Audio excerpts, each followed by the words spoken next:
just like fat-headed. There you go. There you go. Fish. I might have got him off of there. All right, I'm gonna kill the motor. It's heavier than last time. Good. Good. Still feel like he's on? Yeah. Perfect. How are we doing today, guys? Dan and Alex here today, and we're on Bad Medicine Lake. It's a little far from home. It's about an hour drive from the Bemidji area. Here, I'll give you a net job here. Oh, sorry, Dan. It's okay. Got a lot going on there. And today's July 1st, so we are putting on a really awesome trout pattern here today. Look at how beautiful that fish is, Dan. Yeah, looks like supper to me. It does. Perfect for the frying pan, as I always say. So stay tuned, you guys. We'll show you how we're doing this, and we'll put on a good show for you guys. Get him into the it's got supper written all over it.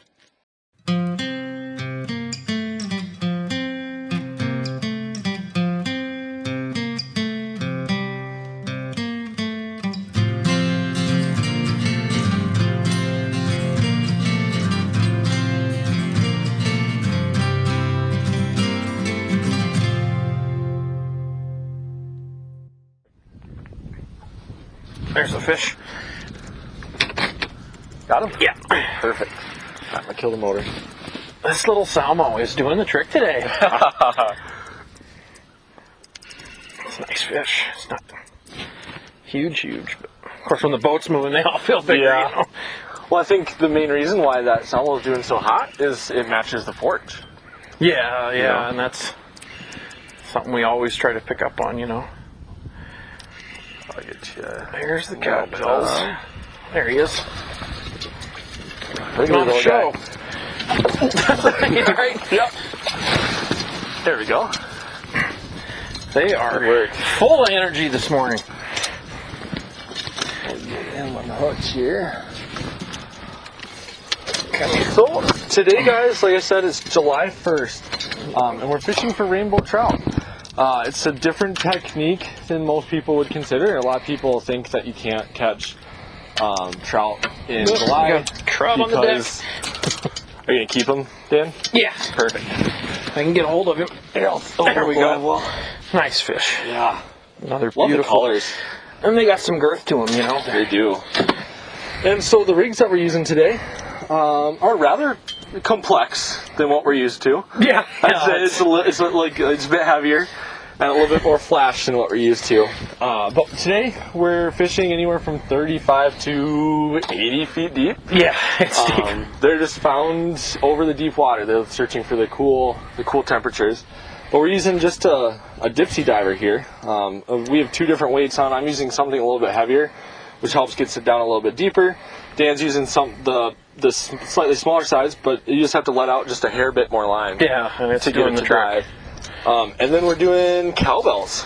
Yep, just a series of flashers there. Yeah. And then just following that up with smaller crankbaits. I'll reel in mine. Okay. One thing you might notice here is if you look at the color of everything from the diver through the flashers to the crankbait, it's got a lot of silver and a lot of flash.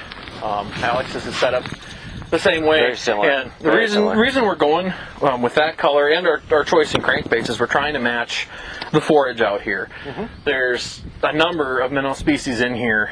Spot-tail shiners, mimic shiners, banded killifish, tullaby, just a ton of those bright silvery shiner forage type fish. So what we're using is stuff that's in here that they're probably feeding on. I'm using number 3 Salmo Hornet. That's just in that just a silvery minnow type of color. It's a live forage pattern, but running through the water, it looks just like a spot tail or something that's running through the water column at those depths. And I'm just using a Rapala Original Floater 7 is the size, I believe, which normally it only would dive to like 2, maybe 3 feet. Mm-hmm. But in conjunction with the cowbells and the dipsy diver, I'm able to get it down to 70, 80 feet technically if I truly wanted to, which isn't what we're doing today. We're only going to about 30 feet. But yeah, so we're using just baits that match the forage. Yeah, you got the trout pattern on there. Yep, I do. You know, they are cannibalistic, so that's a little trout is something they might find down in the depths. And Yeah. you know, both lures have proven themselves. So They have. Yeah. So I think it's a good color choice and good size choice. It seems like. Yep, and it's just about getting that flash. Like I said, the trout can be anywhere. We've seen them surface on the water. Mm-hmm. We've seen them down deeper on sonar. And that flash, that shine, that silver, to just mimic the bait fish. Yeah, helps it just attract goes them flying from- through like a school of bait fish and Yeah. brings them right up from the depths. Correct. And then they key in on the straggler that gets it. Yep. And luckily we're in and up on the high side of that. So, Yeah. So let's get back down there, see if we can turn catch some a couple more. There's a fish. Hey, there you go. That's a bigger fish. I'll kill the motor. It's peeling out drag like the other ones didn't. I was just tying on a new one here. A little color change. Staying down pretty good too.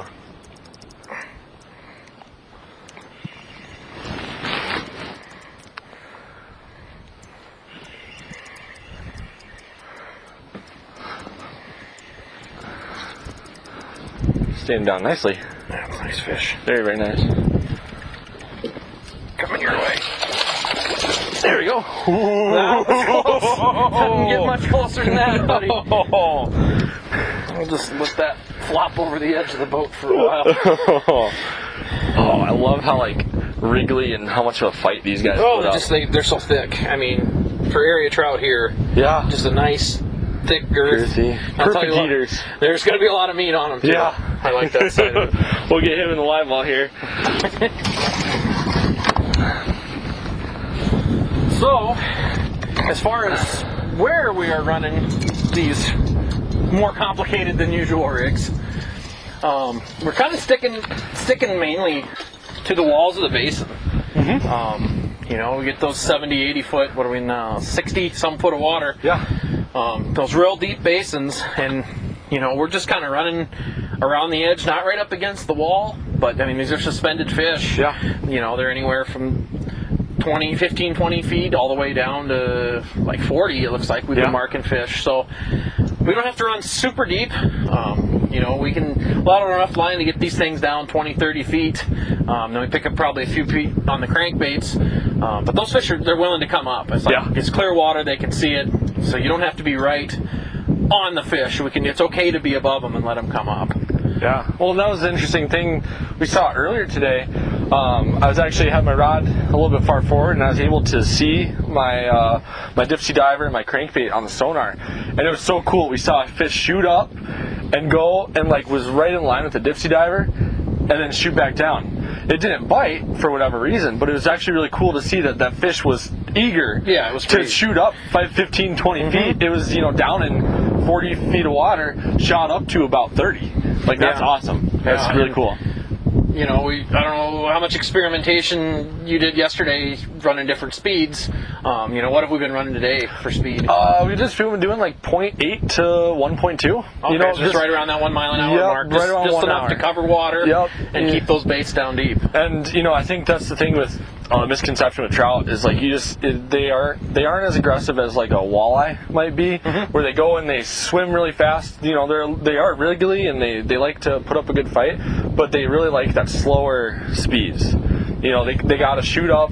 You know, and they just like that. Well, they slower. have such great vision. I'm sure. You know, if it doesn't look real enough, they're probably a lot less likely to commit than maybe some of the other fish species. Yeah. So. But yeah, it's like I said before, it's the first day of July, so we know that those fish are going to be deeper. If it was May or early June, those fish might be anywhere from shallow water to deeper water. But the nice thing about now is we know that they're going to be sandwiched between that upper water column and then between that and the thermocline. They're going to be somewhere in there. Yeah, and that's actually brings up a good point. I hear a lot of people talking about the thermocline and referring to it as just a line between the water columns. And while it is a dividing area, you know, I guess the misconception is that the thermocline is strictly a line, and it's really not. You know, it's actually a zone between the dense water on the bottom and the lighter, warmer, more viscous water above it. There's actually a zone in there where those two are kind of mixing. So you got cooler water, but because of the wave action of the surface, you've got decent enough oxygen down there. Sure. And if you can find that sandwich zone, in some lakes it might be 3 or 4 feet, some it might be wider, you know, 5 to 7. And I've seen times where it's just a narrow little band, you know, just a foot or so. But if you can find, you know, that particular zone that those fish like to hang out in where they can stay cool, they'll leave that zone to feed, but they're not going to spend very much time at all below it just because of oxygen depletion. Yeah. But they'll come up into that warmer water too, you know, if it means a meal. And from the bait fish we've been seeing on the sonar, it looks like that's what they're doing. Yeah. We're marking a lot of bait fish in that right around that 20-foot mark. Yep. You know, at the bottom of that warmer layer, and it seems like they're hanging out where it's cool and then shooting up, you know, when the situation presents itself. Absolutely. So that's something to keep in mind. You know, when you hear people talking about thermocline, they're usually actually talking about the bottom of that middle layer. I believe it's the metalimnion they call it. Okay. The middle layer of water. And you'll see a lot of your salmonidids, trout, salmon, even whitefish and tulipy. You know, they're in the salmon family. They'll hang out in there too, just because it's cooler, oxygen-rich water that suits their needs. But the food isn't always there. Sure. So you know, you're likely to see them going up or down, depending on what they need to do. Perfect. That being said, let's get back to that thermocline zone. I'm curious to see what other fish we got in here. I am too. There's a fish. Is he still there? Yeah, he is. There you go. Got it? Yeah.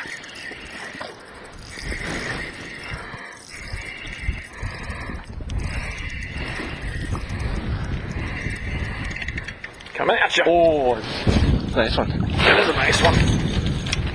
There we go. Did not take him, what, a minute or two? No, I think he fell off too. That's just fine. I'll let you undo him. That is a nice fish. Yeah. Nice. There's still a crankbait in there. Yep. Stop. Which makes it nice and tricky trying to get him out.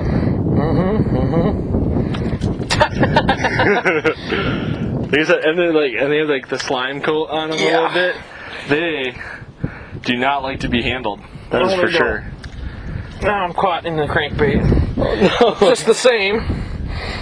Oh, no. Just take it out of the net. It's going to be easier. Alright. Just have a crankbait dangling from you. Yeah, it's not the first time it's happened. Look at that. Look at that fish, folks. Just the girth on it. Like I said, there's some meat to these fish. Go ahead and keep him as well. Beautiful. You know, the regulations for trout is 1/16 inches. And that's going to be our 1/16 there. Yeah. For sure. It's probably pushing 17, if not a little tiny bit bigger. So that's interesting to note. Yeah, and the other thing to note is switched up crankbaits a little bit. Yep. Again, that silver kind of a spot tail shiner profile, but that's a natural forage that's in here, so it only makes sense to try it. Yeah. And it was not down there very long. No, it was not. Yeah, it's a little longer, narrower, but the size of fish really didn't seem to matter. Not at all. More than happy to take it. Well, let's keep running. Yeah. Fish on.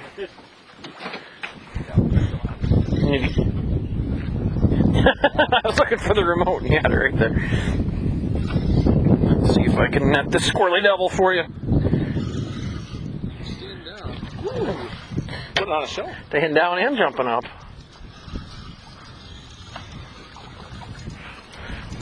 There you go. Another one of those, just that real thick girth. No problem. Thick jawed. Another nice fish. I love trout. You know, they'll always be a special place in my heart. These beautiful fish. Seeing them in the water? Yeah, and they're so different than what most people target in northern Minnesota. I mean, you know, it's not the norm to go out and see a creel or a live well full of those. Yeah. But what's cool about it is it's like, you know, we're using some semi-specialized equipment, but you don't have to fish this way. You know, we're using the dipsy divers and the cowbells because we had them, but you know, like you can come out. There's a lot of boats on this lake that are rigged up with downriggers. You know, that's another great way to get down deep like that. A three-way rig, you know, never have to throw your walleye ideas out the window. Showcase. So like I said before, you know, us two are using dipsy divers, but I was out here yesterday pre-fishing for the show, and we only owned 2 dipsy divers. So we actually have this is just a 5-ounce weight with a snap. Yep, just a snap weight. It's just instead of a dipsy diver, we clip this on just right in front of those cowbells, or right in front of a crankbait. You know, space out the crankbait 2-3 feet behind it. And it'll get the line was going straight down, almost like a dipsy diver, or even like downrigger. Yeah, like a 3-way rig type. You know, anything. Heavy bottom bouncers is all you had. Yeah. You have to let a little more line, but still, you know, use what you have. Heavy bank sinkers if you do, you know, river fishing for sturgeon or whatever. Yeah. You know, those will get you down to that depth. And like I said, you know, when we say we're in 70 feet of water, it sounds like those fish are clear down on the bottom, and they're not. I mean, these fish, you know, they're in that 20 to 30 foot range, and they're coming up.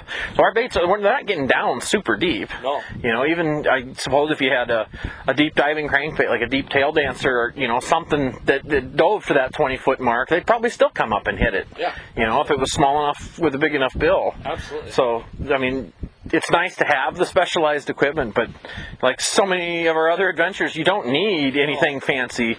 You know, you're just limited by your imagination. Yeah, and I think the most important thing to remember too is, like we said before, there's a lot of people on this lake that we see that are using the downriggers. Those are expensive, and the combination between the cowbells and the dipsy divers is $30. Yeah, you know, and or if you do a bottom bouncer and a crankbait, that's $12.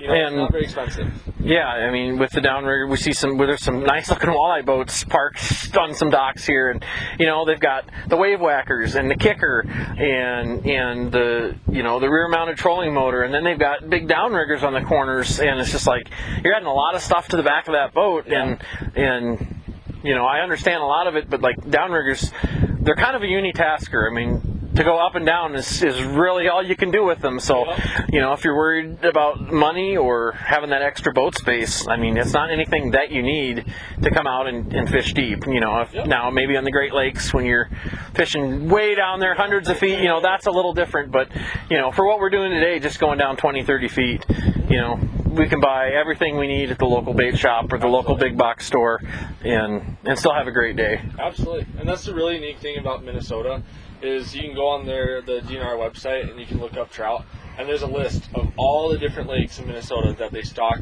rainbow trout in. And basically every single county, maybe not every single county, but a lot of counties have them. So don't be afraid to try something new. Yeah, exactly. It's like I was telling Alex, it's like I've been looking for a long time to find a nice deep water trout bite in our area. You know, we both love fishing for lake trout, and that's something we don't have a lot of in our area. But if we can come out here and catch, if we want to call them mini lakers, you know, it's the same principles apply. They're out in the middle of the basin feeding, and it's just a really fun way to fish because it seems there's a lot of luck involved. You know, we're just throwing bait down there. If they're hungry, they'll bite it. If they're not, we might have to drive around a little bit more. But we're finding fish. They're cooperating. It's just a really great time. You guys really need to get out and at least try this. Absolutely. Just to do something different. Yeah, absolutely. Should we get back on them? Yeah. Absolutely. I think there's more of them down there. There's a fish. I'm just going to leave mine down there and we'll figure it out. Kill the motor? Yeah.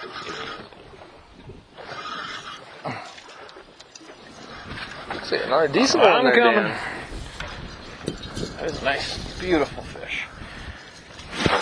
Thank you, sir. No problem. He stayed hooked. He How about did. that? There's pliers for you if you want. I would like them. Thank you. Not hooked overly deep though, is it? No. At least you got more than one point in there. There you go. There we go. Thank you. Yep. He just a tiny bit bloody. Just a tiny bit. Coming from those depths, there's not much you can do about it. But well, and we're keeping, and I think that's an important thing to know. Yeah. Is that when they're coming from this deep of water, the survival rate maybe isn't the greatest. No, let's just borrow trauma alone coming through the different pressures and the different temperature changes too. Cause, absolutely. You know, we got surface temps that are 75 degrees. It's way cooler than that down in the depths. That it is. Well, I think we got enough fish for supper. Yeah, absolutely. It's Maybe gonna be tasty. Go ahead and call it a day there. As usual, to go over everything again, to recap, as we say. This is such a different way of fishing, and it's so much fun just to get out and do something different. You know, we fish a lot of the same species in different ways, but to come to a totally different kind of lake, with a totally unique setup compared to what we're usually doing. It's just fun and different, and it's a challenge to push ourselves, you know, out of that comfort zone and become better fishermen. Absolutely. But you know, there's no secrets, there's no tricks. Yep. It's just doing one of many different methods to get down deep, and then let the fish do the work. You know, match the forage, and I mean that's really the recipe for success. Absolutely. There's no other two ways around it. So. Yeah. It's been a fun day. That's for sure. It has been. So. Well, anyways, folks, if you've got, you know, a trout lake near you, I highly recommend going out and trying this in the deeper water, because it's a lot of fun just to get out and try different things. And you know, we didn't have the greatest weather this morning. We had storms moving in, and you know, we kind of let that stuff pass, and now we've got some blue skies coming out, and you know, the fish are still biting, but I think we're gonna call it a day there with the fish we got. And, absolutely. So, until next time, I'm Dan. And I'm Alex. And we'll see you on the water. Yeah.